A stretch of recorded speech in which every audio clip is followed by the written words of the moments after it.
Nga na yeba joli ça avant comme artiste et comédien. Ah bon? Si.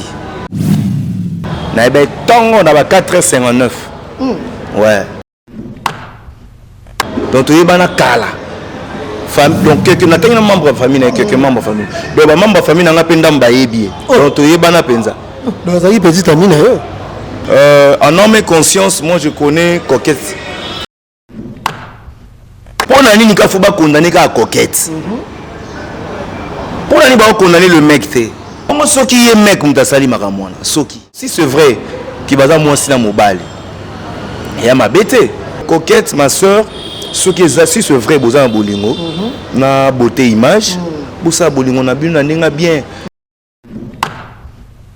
Eh ba peksa muto bolingo té. Bolingo za bolingo. Et puis bolingo boma mutu. Ce que za bolingo na bango. Donc c'est biblique. Ce qui mobile a qui abimi di banda. Alors peut-être moi si na yépé. Azo ba ko so mobile na été. Le mec elle a marié. Et bon on sait que moi si anda ko pona la na Coquette.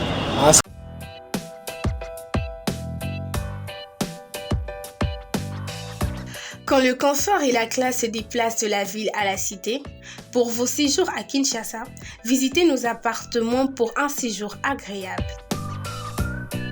Natasha Guest House, Natasha Guest House. Nous sommes à Mariano, dans la commune de Kalamou, non loin du rond-point Victoire et Mollard. Ne ratez pas l'occasion de vous offrir à vous et à votre famille un appartement dans un cadre moderne et dans un environnement assaini et sécurisé.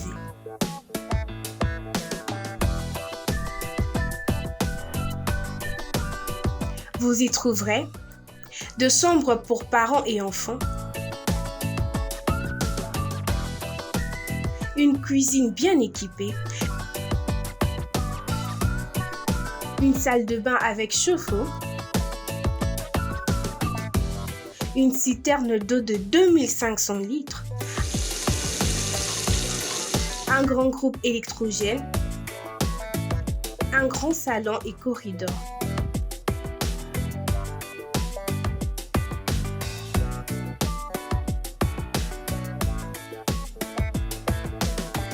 Avec nous, plus besoin de vous tracasser. Natasha Guest House, Natasha Guest House.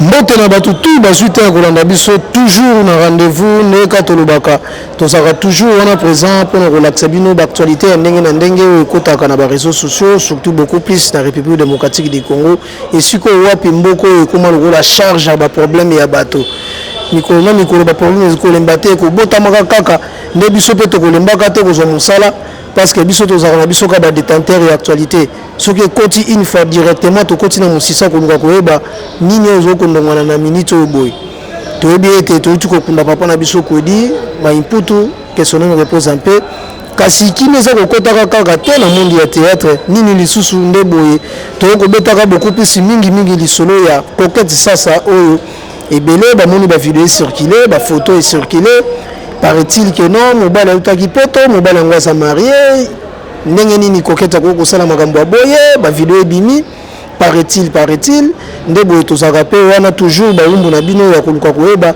nini esalaki likambo yango et puis nani abimisaki nani ndalobaki nde penza tozana mozindo ya kosolola yango na elongo na Boja Kivuvu oyo vraiment azali artiste et comédien oyo azaka pe proche ya ndeko na biso sasa et ça là qui moi passe à Bengi albi non naza vraiment mieux placé à ko expliquer likambo yango nde penza tozana esengo ko mbane mokolo lelo mbote toujours na ba nyonso bazwaka te ko landa biso na chaîne oyo na kombo ya Mboyo Poudi officiel balobi esiko wapi maman Niclette Mboya Simba makambo tu kitoko balobi yende maman na bango et le nom de maman Mimi Poudi le prankewa baza ebele edimbo donc bambote esiki ezwami to bosa na répéter maman Rosa et puis bon séjour na maman na biso Anna balobi bon retour na mboka wana ya Londres bino ba ebotala ba soutenir la chaîne oboy voilà tozana Boja Kivuvu bonjour Yano Kiala Kivuvu moi kala na écran ba biyo ki ma penza ba émission mais ce que zui na ki s'appelle Robima Boyelo ba sey mabeli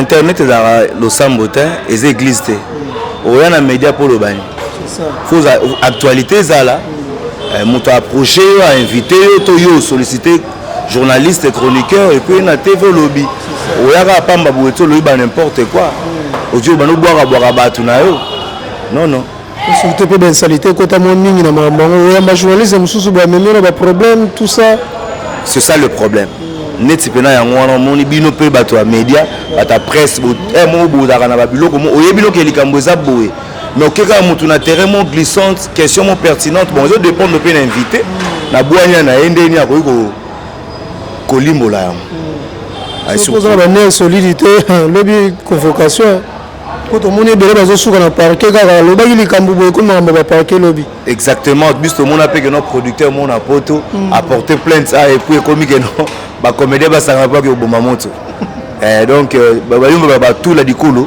tala déjà na pesi mbote na maman Niclette Mboyo ba salutation na bisika zali voilà bon Jackie vous soka to bito ke na lisolo lobby producteur mo apporter plainte on ça liso maman Mélanie pour lisolo to zo beta coquette boye to bi lisolo le kaka avant vous avez même bakoli tout consort vous les cas penza maman bima et belé na sima tant vous avez ma producteur porter plainte on ça liso maman Mélanie ndenga si le kaka le baka ke a porter coquette plainte au peut tout le monde lisolo le gars à l'amiable on est kaka maman na mwana na ye ba se complément bango par rapport à maman ndenge le kaka et ouais ça maman na mwana au moins tu le le cas dans l'amiable ouais ça risque entre père et fils le daga yombe entre solon moto solon daga tu glisser moi le moto solon prochainement nous va que les gars à l'amiable en tant que maman na mwana mais et belé banyonga paraît-il et belé banyonga na komba ça au moni irano mo le kiala irano kiala mais tant vous allez irano ya ndenga parler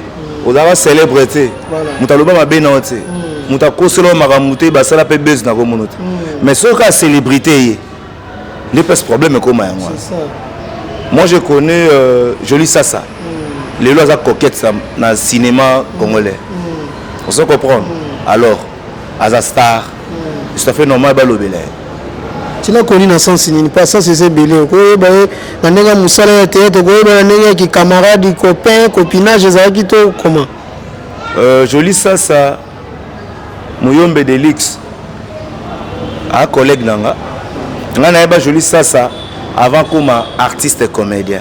Ah bon? Si. Na eba tongo na ba 4h59. Ouais. Avant donc, ça oui, c'est ma sœur donc amie, collègue ya Musala. Voilà. Ouais. Maman na Gloria.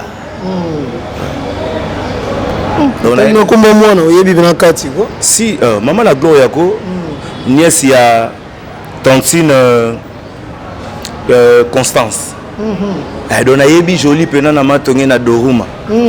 Taka na benga Jolie Sassa. Ah mon matonge. Si. Ouais. Donc né grandi na matonge. Né grandi. Donc na yeba pena tongo ba 4h59. Voilà ça certain na bino tout bana quartier. Ngana mona bandal.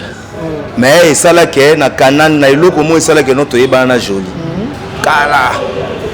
Comment nini to bomba pété pour TV za radio te so pesa ba relation amoureuse so za na cadre de théâtre pour le big e ba ki na 4h59 ça veut dire avant même ça la théâtre la relation za ki nini pour to comprendre ba to pe ba tchaka moi mai nama ye bi ka mboka ngo mais Irano qui a quand je dis que non c'est une amie aza amie nanga collègue à service voilà donc na yeba tant que camarade ami quoi camarade c'est trop dire mais ami donc to yeba na kala donc quelques membres de famille quelques membres de famille donc les membres de famille n'ont pas d'amba ébié donc tu es bana penza donc ça y petite amie na yo non petite amie c'est tout oui bien amie na yo ça veut dire que ça y petite amie na yo amie na sens amie intimité non on ont été qui copain copinage té copine té plutôt il y a qui copinage té donc petite sœur propre il y a palais ouais oui ça dit que la famille na bino mi balé ba yebani bah quelques membres ba yebanga ba yebaé et tout voilà tu le comme un peu star nous mon aboko déco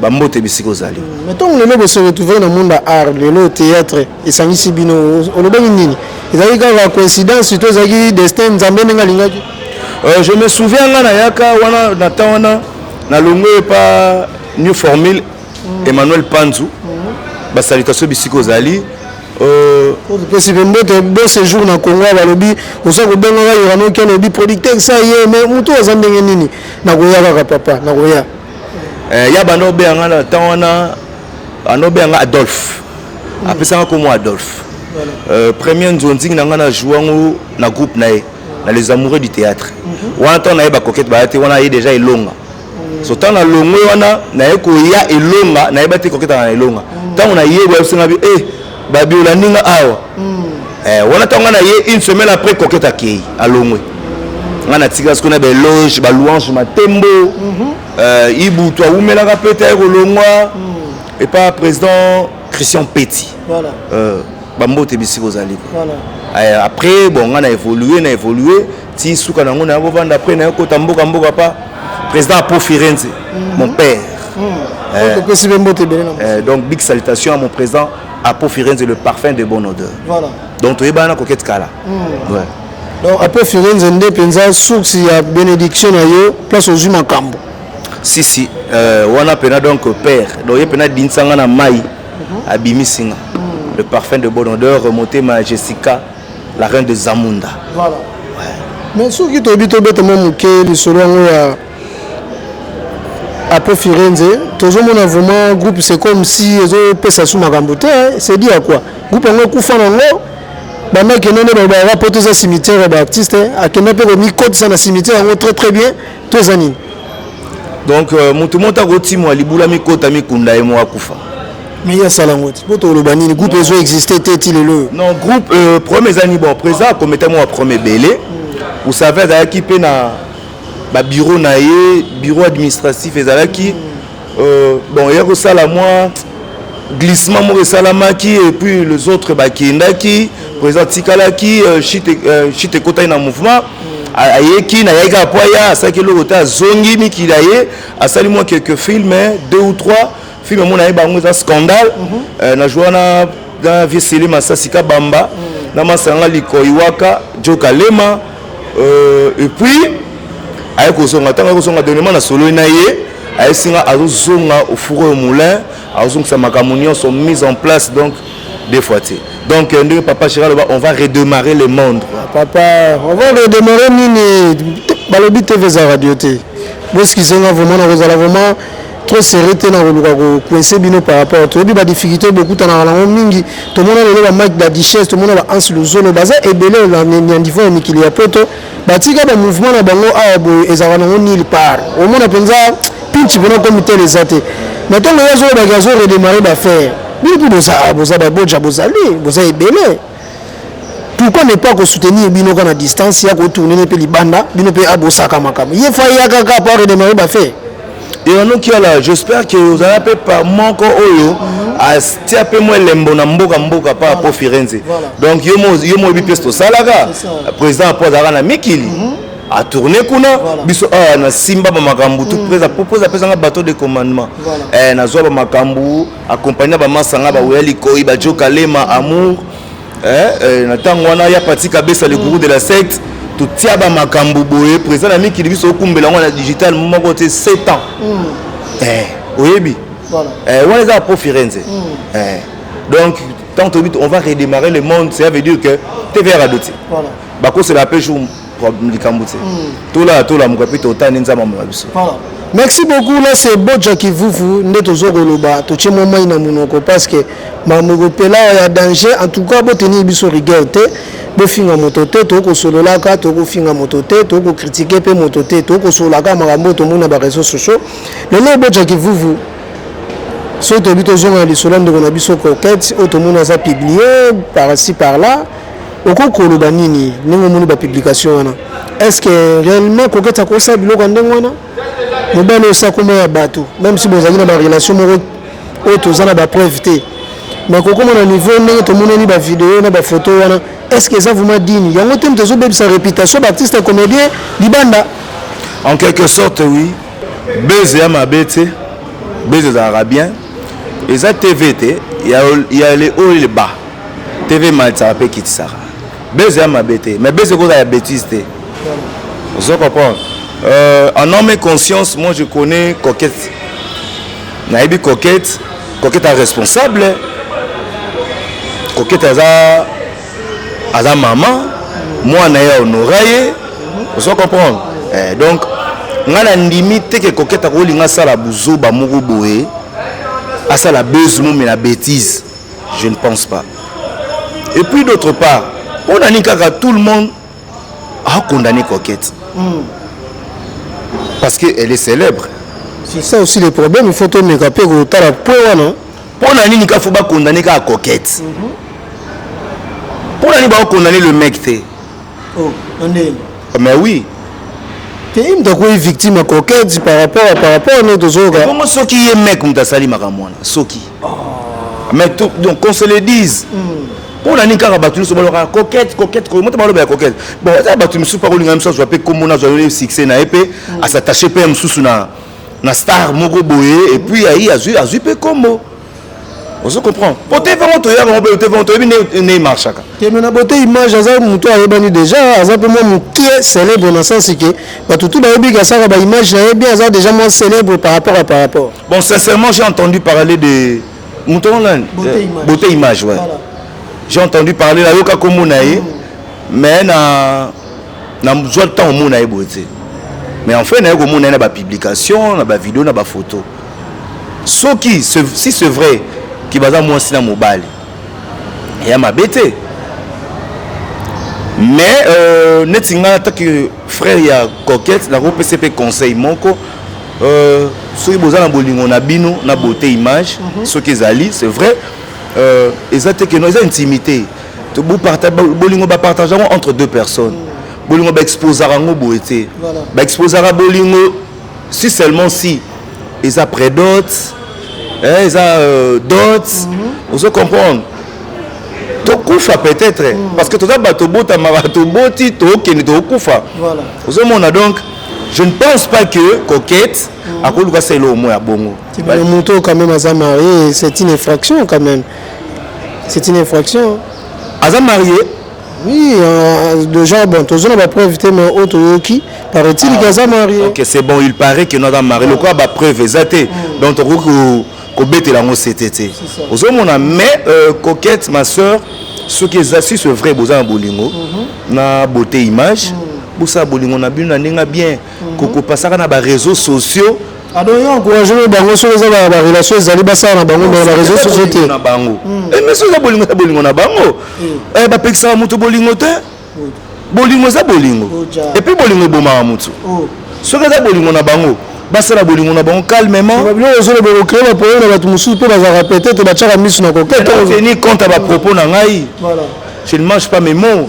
Nabi soki za bolingo. Si c'est vrai que c'est l'amour, purement l'amour, bah ça la bolingo na bango calmement. Et ça te va exposer dans les réseaux sociaux. Coquette, c'est une responsable. Et le mec aussi, j'espère qu'elle est responsable. C'est ça. On se comprend. Soit disant que non, elle a pas marié. Et ça bolingo na bango. Et puis paraît-il que les relations ça date longtemps déjà. Bon, ceux qui ont bolingo, ils avaient un kala et qui ba zomani. Il y a le mec on va kin, il paraît. Il faut tout nécessairement faire ça parce que Coquette est à Kinshasa, moi on est Coquette est à Kinshasa et puis les petits. Bon, moi si je comprends bien, moi on dit quoi Coquette. Alors on dit moi na Gloria. Oui. Vous comprenez? On est Gloria moi na Coquette. Si. Donc quoi Coquette? Parce que Coquette, moi na Coquette elle a une grande fille, elle a la maman donc elle a coco. C'est ça. Mais le vraiment bien qui mémé. Vous comprenez? Coquette mémé. Elle a grande star. Mémé ça. Voilà. Alors, ce qui est que Mobali wana peut-être qui peut déstabiliser carrière, personnalité Coquette. Point d'interrogation. Ce que j'appelle Koudou Dimbappé même sous Badiankoulou peut bazalara. Ou Batou Bazali.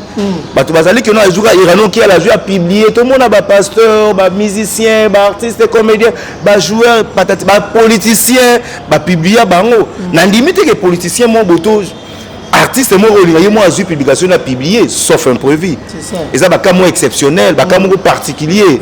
On comprend pas une communion soit exceptionnel ça raté. Même sous moi ndima publier né. Voilà. La preuve on est bakanga ba te belé. Vous comprenez? Alors, on a Coquette peut publier on a moins na ngapé partie intime mon côté à mutu bima boyena na réseaux sociaux non, et ça ka bolingo na bango. Il est fait déjà que publier bino ça veut dire qu'il y avait quelque chose. Exactement.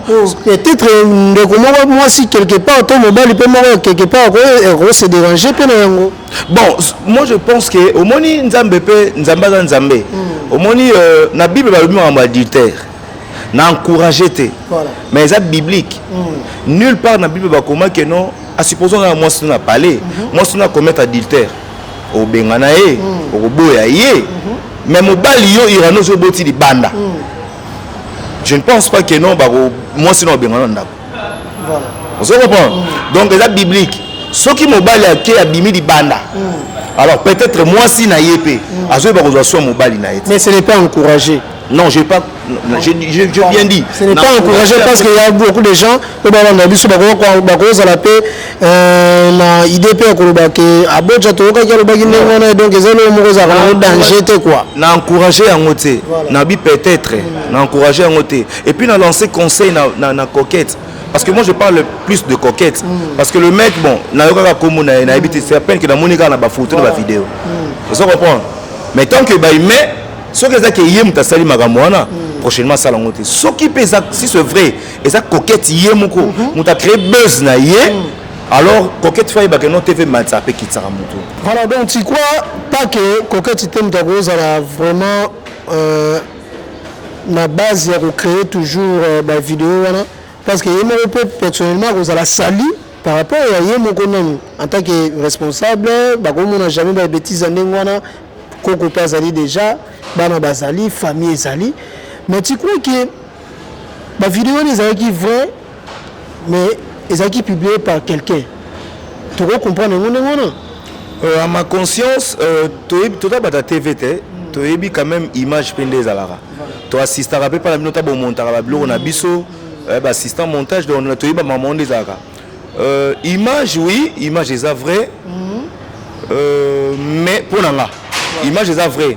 mais pour nangai nazo ndimate que ça coquette yemoko muta publier donc ça na mutunde a publier pour nanga nazo mono ndiza na mutunde mutu a sali yango a publier yango même sous pour salir coquette pour salir même sous coquette voilà pourquoi bon j'ai toko bete lisolo ka te pour salir coquette tant que coquette yemoko ça consciente peut-être à jour maintenant le bali ya mutu même si vous avez une intimité moro ya kala mais tout ça déjà comme marié a comme déjà mutu mususu c'est ça le mal moi ni problème moi zani makamo on a bi pour na nini on moni mramtolo ba on a bino ba chroniqueur problème yango pour na ni bino bozaka ko ça prendre ka na coquette te toujours que si c'est vrai que eza biloko esalamaki ya solo parce que tomoni biso nyonso bavideo na bafoto ecircule mais totala solo na caractère ya moto osabali ozomona aza déjà moto aza engagé na moto le garçon aza bali déjà ne tozoka basuption ke non aza mobali ya bato mwasi nekutu na poto abana na poto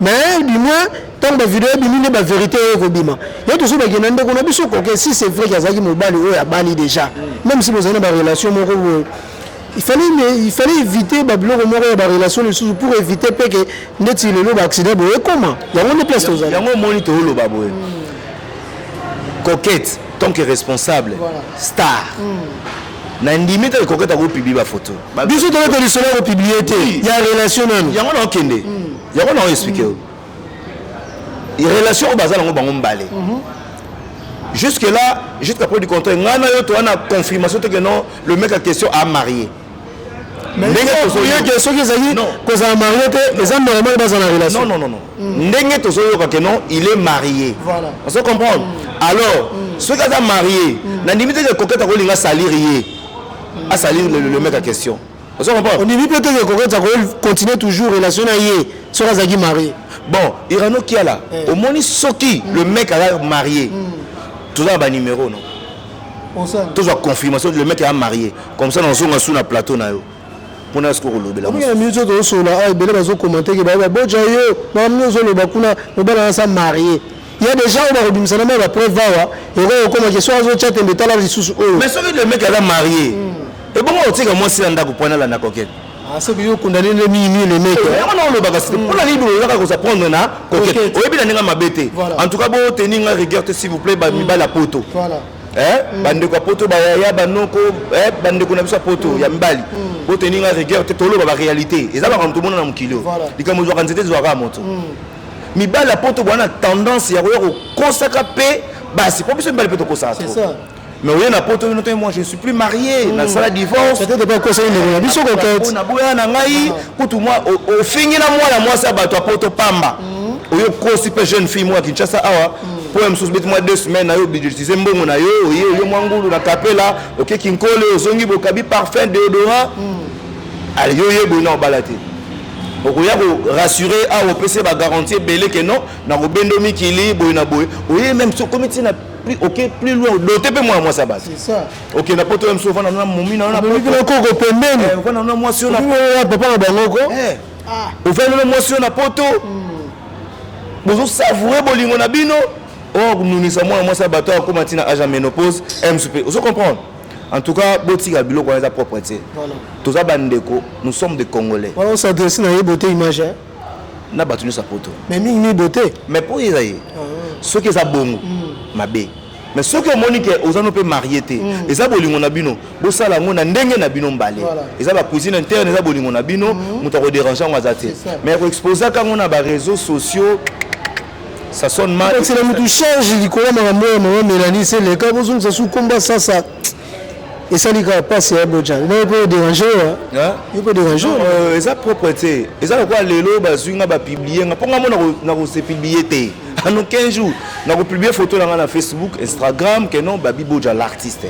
Que tout ça, le boulot, un boulot, ça va boulot. On a publié des photos, on a Irano qui a là, ça se passe comme ça. Vous comprenez? On a des photos, on a publié, on a Béatrice Trasamananga. Vous comprenez? Donc, voilà, on a revendu des photos, Aurait le combo Meiva. Moi, même ce que moi, ça, les gars, ça l'a bien. Aurait le combo Meiva. Moi, c'est Moko, il y a Sarah, il y a Soala. Donc, Sarah, il y a Soala, donc, maman, aurait le combo Meiva. Donc, on va dire côté bandeko na so ba outil o ba pibé on a coquette bango ba panzi mona bango mais ça peut courage quand même un sa coquette peut conseil hein o mais le bien on peut courage on peut conseil moro ya bien zo la minute OK aux années ba problème moro les cas qui déjà si pas mabiso mara mususu ya rasubo na kombo rezo ça peut bien té je peux me courage on peut sa coquette peut conseil jusque là bana marambo et salami franchement on a coûté na coquette parce que ngapé na outil na malade na coûté na coquette té non avant Makambo na bela qui là so beli pour la coquette non na beli déjà avant Makambo et puis na mona ki on a sous perfusion na mona ngo bona il est bon moi na bi sous perfusion té kia là na lo ba bien na baneko na obela o perfuser na koti na ligne na moni ba publication o et ça là nga pasi ndeko na ngai et tout bilo mo bongo et ça là nga propreté quoi mais conseil na l'ancien ceux qui za bolingo na bino. En tout cas, vous exposez dans les réseaux sociaux. Vous êtes des responsables et puis vous avez bana, vous avez famille, vous avez des relations par-ci par-là et puis coquette est une grande star. Alors, il y a bon pour arranger. Surtout que dans la famille, il y a artistes et comédiens. Tous on a des problèmes belés, tous on a des passi, des chocs, tous on a des icônes de cinéma dans biso. Paix à son âme, tu as enterré qui est déjà hier, Papa Kwedi. Et tout ce qui est une tâche, maman dit que son âme repose en paix. On a maman na biso pour aller encore plus loin, on a biso voire même. Tout ça, on a un groupe, il y a Joël Barézo, Madé soit Pembe, paix à son âme, il n'y a pas autotika biso. Donc Toto Kunda, Nani Tcheko Kalate, Tokundi Papa Kwedi, Toto Kunda Sumi Baléo. C'est choquant. Toujours koufaka. Moi si mobali. Il y a moni biso pe artiste et comédien ça conseil to ba rapper ko tambola na vie parce que ba retomber et après au moni ça la jour mon côté lelo ligoro do no bima kwanza. Voilà. Ma kwanza bima après. Toujours ba ko ba poison. Oh jalousie, c'est bel et bien jalousie kota. Ba poison sûr et certain ezali. Oh, besoin de poison, oh, jalousie, oh, t'es barrando par-ci par-là. Mais conduite na biso. Marche na biso tant que ba humain. Tout temps moula ndengeni. Oh, ba kisi na bango, so kisi, et dépend na mutu. Oh, ya koma kingandi, ya koma boy, ya koma kosola boy. Nous sommes la marche, la conduite ya vie. Nous oublions que Nzambe a juste. C'est ça. Ndengo temps mwana sa moyo, Nzamba otala. Tu peux tromper les gens, tu peux tromper le monde. Mais ça, il y a alors, les conséquences corrigent mieux que les conseils. Conduite la bisopé dans la malam. En tout cas, ma soeur coquette, Bamote sous Bissiko Zali, tant que frère Nayo, on a on plus dans le en privé, mais on peut solo, on a solo, garder silence Nayo. On a dit que ça y est. On a dit que ça y est. Ce que ça paye, dénonce-toi. Mais ce que ça paye, gardez silence là. C'est ça. Gardez un mot pour le bélango. Même si beaucoup de gens disent que non, les garçons, à question, tout le monde a mouké, kota la eboye, paraît-il. Bon, ça dit bien. Encouragé dans la tête, mais bolingo ta la paix acheté. Bolingo ta la acheté. Surtout plutôt ta bolingo et ta la âge. Il y a eu moins sinon à Mkono. À Mkono. Mais il y a bateau besoin basipé, à plus âgé que yé. Mais bakoumé na bolingo na bango dialogue bien, bateau tambola bien na bolingo na bango. Ma beka sont aussi mineur et comme viol. Viol fait à l'homme, que non maman moi mkolo azui mineur moi mobali boy comme viol. Pareillement moi aussi, na mobali plutôt. Azui moi na moi mké viol. Mais ceux qui doivent être adultes ou majeurs, ça dépend à la personne. Il y a beaucoup de bolingo na bino. Je ne pense pas que ceux qui le mec à question a moins âgé que coquette. Ceux qui ont moins âgé que coquette, je ne pense pas qu'il y a à 10 ans. Na kota la morphologie boy. Donc vous avez 2 ans, 3 ans. Nenge batu balo bakata mukona ye. Comment on peut na besoin confirmer quand même na romone na longi. Bon on a faut le ba psychologue. To bato batanga ka bloka ba psychologue. Peut-être. Na éviter donc kota la boye bon. Coquette azani na nous, le mec pas azani na nous bon. So aza mukolo na he na éviter. So pas la legi pas na he. Voilà. Et alors. Voilà. Là c'est bon Jackie, vous aussi d'ici.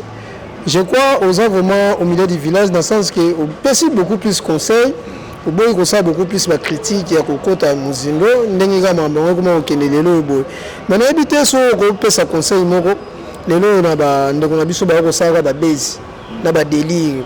Tout le monde a bêtise se multiplier toujours jour au jour dans quatre monde à YouTube, surtout beaucoup plus na théâtre ozomona nano bazopetana omoni mama kalunga ansuluzolo tout ça la biloko ezalaka penza te kala na conclusion ya makambo nyonso koloba nini comme conseil na bacollègue ne bato ya théâtre ne tobengaka na lingala bato ya théâtre bato ya maboke okokopesa bango conseil en généralité nini oyebi par rapport à makambo neti ndenge elekaka nyonso oyo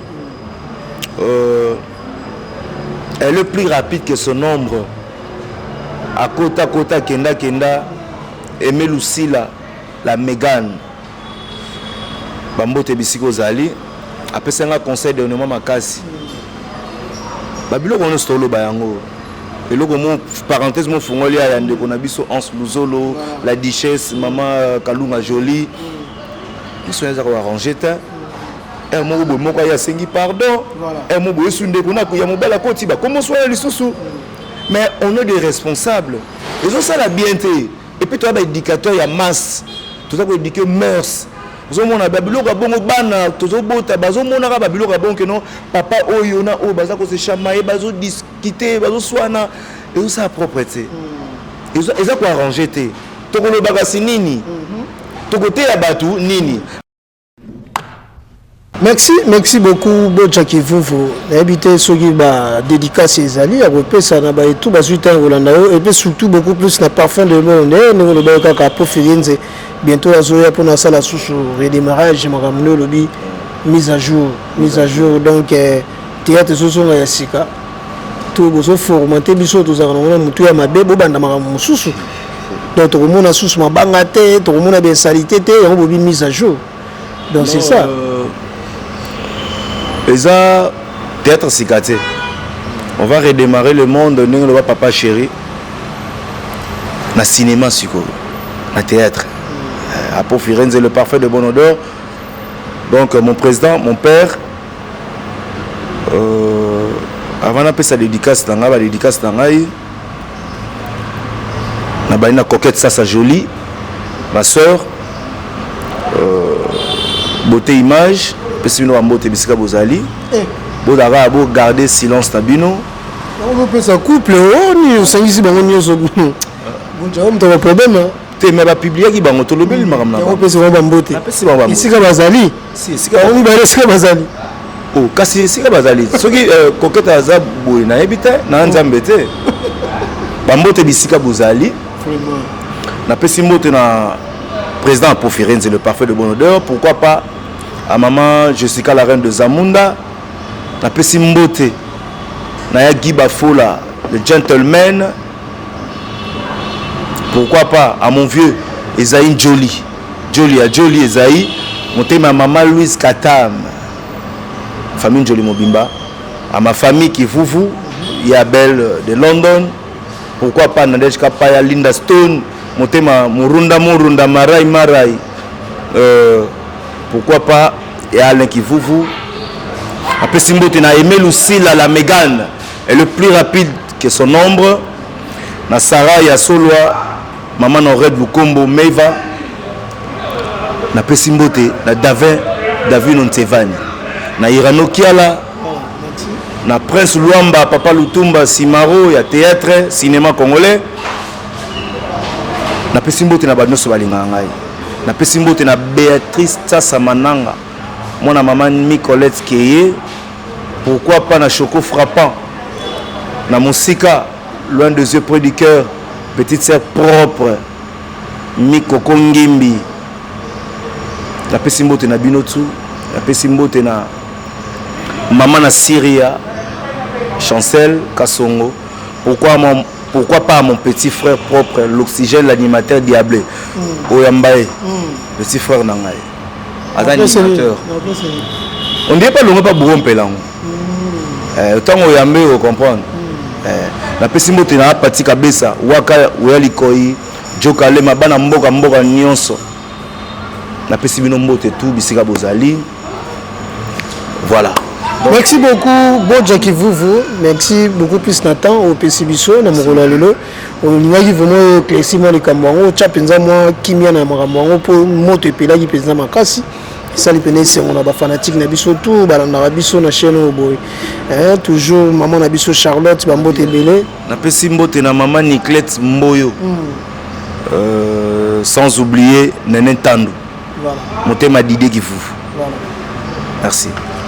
Merci beaucoup. Aussi ici émission à mon collègue Lelo, mbote na batutu bazoki tant kolanda biso na chaîne Bosco. Vous allez toujours scotcher brancher pour partager la vidéo. O tout ça on a besoin de penza ya mutu ya ngwana, ba j'aime na bino, ba remarque sur les ali. Tout ça on a besoin beaucoup mais la biso et surtout ceux qui ont besoin de promotion, il y a publicité plutôt. Il y a la maison na bino, il y a la société, il y a l'activité nous avons besoin pour contacter biso na ba numéros affichés. To les mater conseil la bino promotion na yango numéro na ngai mutana besoin na ngazwango abengi Irano soka ratango abengi Irano plus 241 plus 243 plus 243 81 080 89 32 plus 243 81 080 89 32. Voilà, merci tout le monde prochainement. Bye.